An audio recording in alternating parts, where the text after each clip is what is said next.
तो यह एक नई इकोनॉमिक्स उत्तर प्रदेश और भारत दुनिया को देने जा रहा है कि आप जब भी अपनी ताकत को पहचानेंगे तो ग्रोथ इसी प्रकार से आगे बढ़ेगी। 2 लाख करोड़ मतलब करीब करीब 10% जीडीपी यूपी का जो जीडीपी होगा उसका 10% योगदान अकेले महाकुंभ देने जा रहा है। बहुत बड़ी बात है ये, आपने इसका विजन हम लोगों को बताया।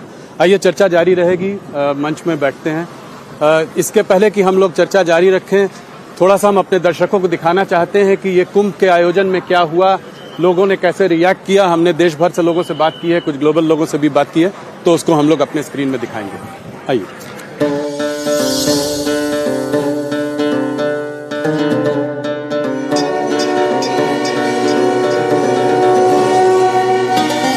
अंतरात्मा तृप्त हो गई, जो शांति मिली है, अद्भुत अलौकिक, बहुत मजा आ रहा है। मोदी जी और जोगी ने बड़ा अच्छा काम किया है। This is a place that is filled with blessings, unlike any other on the entire planet. Ganga मैया के डुबकी लगाने में बहुत आनंद आया। हम सारे पुण्य पा गए। Bringing hundreds of millions of people together is a massive work to do. My gratitude to our Prime Minister Modi ji, together with Yogi ji, what he has done. It's unbelievable. We didn't expect it to have such a huge experience. Prayagraj प्रशासन की बहुत अच्छी व्यवस्था है। हर चीज अगर पूछते हैं ना तो सही तरीके से बताते। इतना सुंदर नजारा अभी तक देखा नहीं मैंने। बहुत पावन फील हुआ। पहला ही बार हूँ मैं, करके बहुत अच्छा लग रहा है। धन्यवाद देना चाहूँगा मुख्यमंत्री योगी आदित्यनाथ महाराज जी का। आस्था का संगम है, पूरा जन सैलाब उमड़ा हुआ है। We can see with our eyes the reality of sadhana, of त्याग. हमका मन ये कह रहा है कि हम तो यही रहो।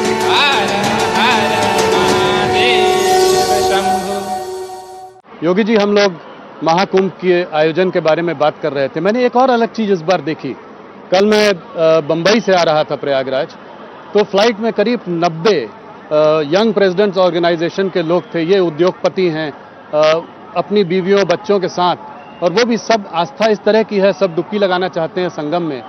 मैंने यूथ देखा है, ग्लोबल बहुत अट्रैक्शन है, ग्लोबल का अट्रैक्शन हरदम रहा पर इस साल कहीं ज्यादा।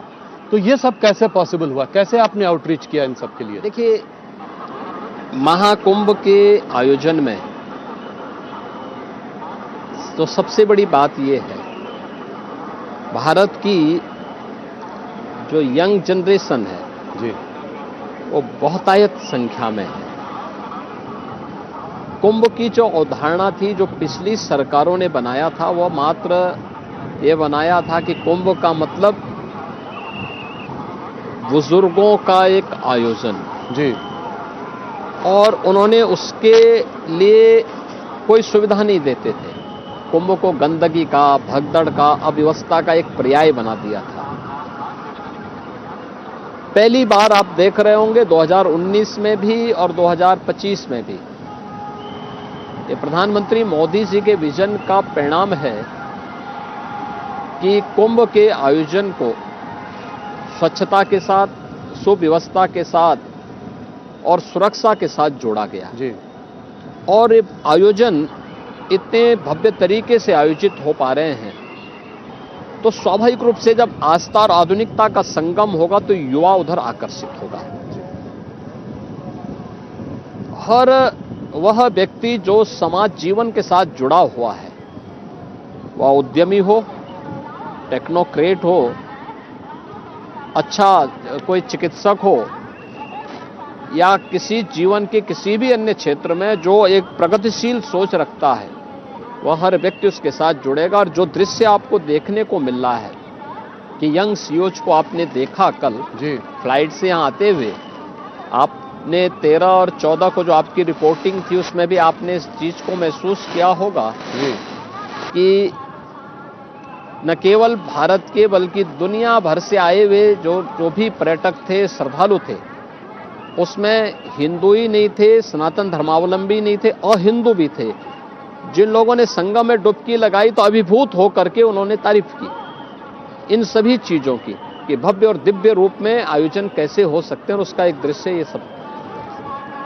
योगी जी, आपके आपके गुरु महंत अवैधनाथ जी राम जन्मभूमि के मूवमेंट से बहुत जुड़े हुए थे।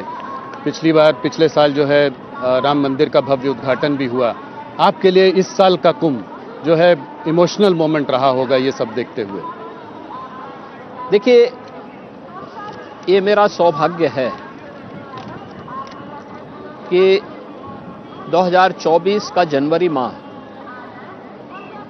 500 वर्षों का इंतजार समाप्त करके भव्य और दिव्य राम मंदिर के रूप में हम सबके सामने आया है। जी, 500 वर्षों के बाद रामलीला अपने दिव्य धाम में विराजमान हो पाए और मैं एक सेवक के रूप में वहां देश और दुनिया से आने वाले श्रद्धालुओं की सेवा के लिए उपस्थित था। 2019 का कुंभ और 2025 का महाकुंभ के आयोजन का भी अवसर हमें प्राप्त हो रहा है, तो स्वाभाविक रूप से हम सौभाग्यशाली हैं। हां, 2013 का कुंभ भी था, उस समय मेरे पूज्य गुरुदेव भी यहां पे थे।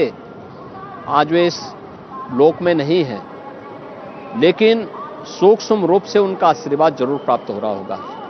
वे तमाम दिव्य विभूतियां जो 2013 में थी आज नहीं हैं, लेकिन आज ये सब दृश्य देख करके वे संतुष्ट हो रहे होंगे। उनका आशीर्वाद जरूर इस पूरे आयोजन को प्राप्त हो रहा होगा। लेकिन जो ये सफलता की नई कहानी आज उत्तर प्रदेश लिख रहा है, आदरणीय प्रधानमंत्री जी के मार्गदर्शन और उनकी ही विजनरी लीडरशिप के कारण ये सब संभव हो पा रहा है। सनातन धर्म को लेकर मोदी जी की एक बहुत अलग सोच है।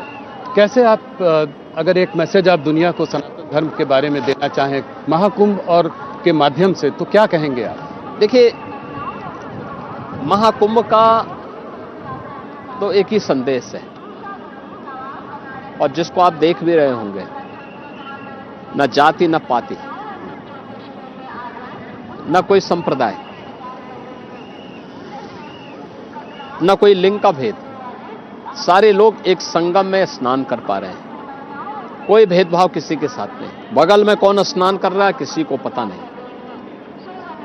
तो महाकुंभ का तो एक संदेश, एकता से ही अखंड रहेगा ये देश। एकता से, एकता का जो संदेश है वह कुंभ का संदेश जाना चाहिए, इस महाकुंभ का संदेश जाना चाहिए। पूज्य संतों और आने वाले जितने भी श्रद्धालु हैं या पर्यटक हैं, ये सब एकता के संदेश को लेकर के जाएंगे तो सनातन धर्म मजबूत होगा। सनातन धर्म मजबूत होगा तो भारत मजबूत होगा। महंत अवैधनाथ जी भी कहते थे कि जो राम जन्मभूमि मूवमेंट है वो हिंदुओं को एकत्रित एकजुट करने का एक मूवमेंट है। मंडल कमीशन ने जो है लोगों को, हिंदुओं को कास्ट में बांटा, वो मानते थे कि ये उसको जोड़ रहा है। अब जैसे ही आपने इतना बड़ा आयोजन किया, अब अपोजिशन पार्टी के नेता कह रहे हैं कि ये धार्मिक आयोजन का राजनीतिकरण है। इसको आप कैसे देखते? देखिए, मेरा ये मानना है और हम लोग ये मानते रहे हैं, गोरक्षपीठ ये मानती रही है कि समाज में दबे कुचले वंचित लोगों को उनका अधिकार मिलना चाहिए। दलित हों, वंचित हों, पिछड़ी जाति के लोग हों, समाज में गरीब तबके के लोग हों, सौभाग्य से स्वतंत्र भारत में उन सबको उनका अधिकार प्राप्त हो रहा है। लेकिन अपने राजनीतिक स्वार्थ के लिए समाज को बांटा जाए, जातिवाद के नाम पर, क्षेत्रवाद के नाम पर, भाषावाद के नाम पर, यह देशद्रोह से कम नहीं।